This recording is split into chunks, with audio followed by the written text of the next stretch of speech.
이 두 번째 같은 경우는 이제 복합 방광염이 됐는데, 이 경우는 이제 선천적인 뭔가 문제가 있을 경우라든가, 혹은 기저질환이 좀 같이 있거나 할 때, 내지는 단순 세균 방광염이 이제 재발이 자주 되거나 지속되거나 할 때고요. 여기서 이제 지속, 재발, 재감염에 대한 개념이 있는데, 지속 감염이라는 것들은 이제 어떻게 약을 길게 먹어도요, 소변에선 계속 세균이 보이는 상태를 말을 해요. 끊기지 않고.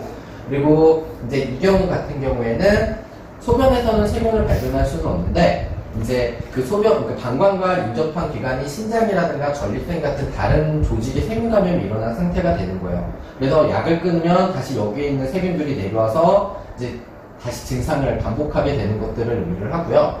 마지막으로 이거는 이제 원래 첫 번째 발견됐던 세균은 제거가 되었지만은 이제 완전히 새로운 세균이 다시 감염이 돼갖고 증상을 나타난 상태를 말을 하게 돼요. 그러니까 이런 것들이 의심이 되게 될 때는 복합 감염으로 생각을 하고 이제 관리를 한다고 봐주시면 좋을 것 같아요. 이 경우는 이제 치료 방법은 이렇게 보시면 되세요.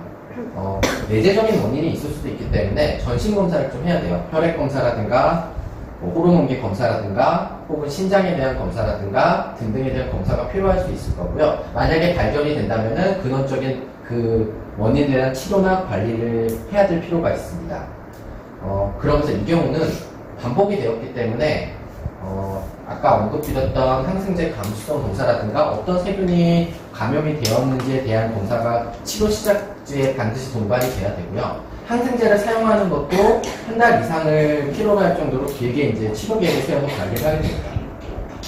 일단 노산성화라고 하는 것은 뭐냐면은 이제 대개는 세균성 감염과 관련해서는 관련해서 소변의 산성도가 이제 알칼리성으로 좀 바뀌는 경우들이 많아요. 그래서 자라는 거를 억압을 하기 위해서 노 자체를 산성화로 바꿔주게 되는 거고요.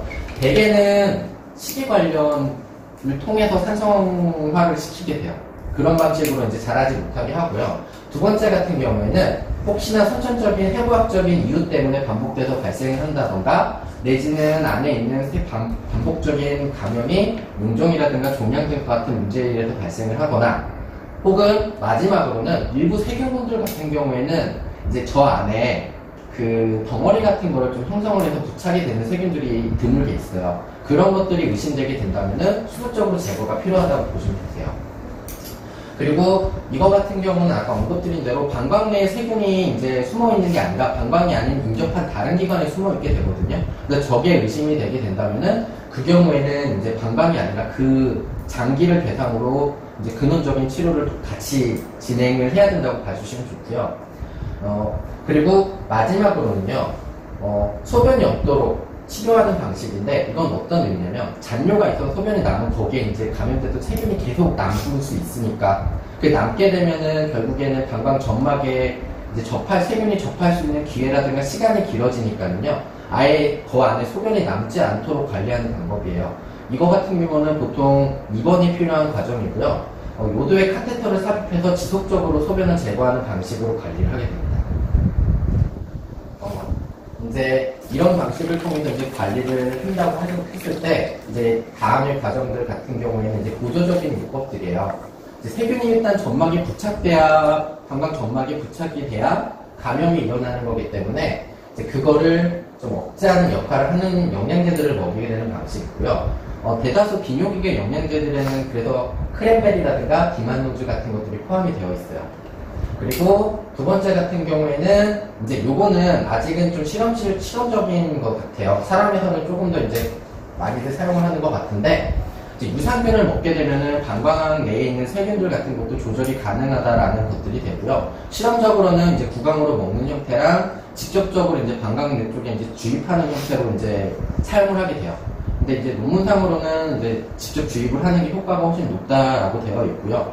이제 난치성의 경우 같은 경우에는 사용을 고려할 수 있는 방법이라고 봐주시면 되세요. 그리고 마지막으로는 이제 에스트로겐 같은 것들 사용하는 방법이 있을 거라고 봐주시면 좋고요. 기타 항산화제 같은 것들도 도움이 된다고 좀 되어 있기도 하고요. 특히 바이타민 C 같은 경우는 요 산성화에 도움이 되기 때문에 만약에 산성화와 관련된 결석이 있지 않으면은 이제 사용을 고려할 수도 있습니다.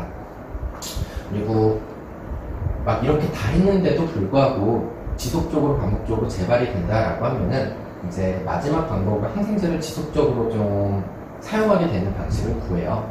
이거 같은 경우는 이제 적정량, 일반적으로 치료 목적으로 사용할 때 사용하는 양의 절반에서 3분의 1 정도 되는 이제 적은 양을요, 이제 지속적으로 사용해 주는 거예요.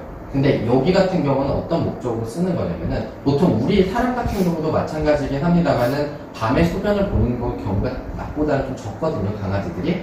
이 얘기는 밤 동안은 잔뇨가 많이 남아있어서 세균이 방광 내에 오래 머물러서 감염이 일어날 가능성이 높아지는 거라고 보시면 되세요. 그래서 밤 동안에 소변 속에 항생제의 농도를 높이는 방식으로 사용하는 방식이기 때문에 이제 마지막에 아예 소변 보고 봤다 하면 주무시기 전에 그때 약을 먹이는 방법이라고 봐주시면 되세요. 그리고 나서 이거는 꽤 오랫동안 먹게 돼요. 적어도 6개월 동안 좀 먹인 다음에요. 그 중간중간에 이제 증상이 심해지는지 또 세균은 지속적으로 발견이 되는지 관찰하면서 이제 지속하다가 이제 괜찮아졌다라고 판단이 들게 되면 약 끊은 뒤에 혹시 재발하는지 보는 방식이라고 생각해 주시면 되실 것 같아요. 그래서 이런 방식으로 이제 강아지들의 세균성 방광염을 관리한다고 봐주시면 좋고요.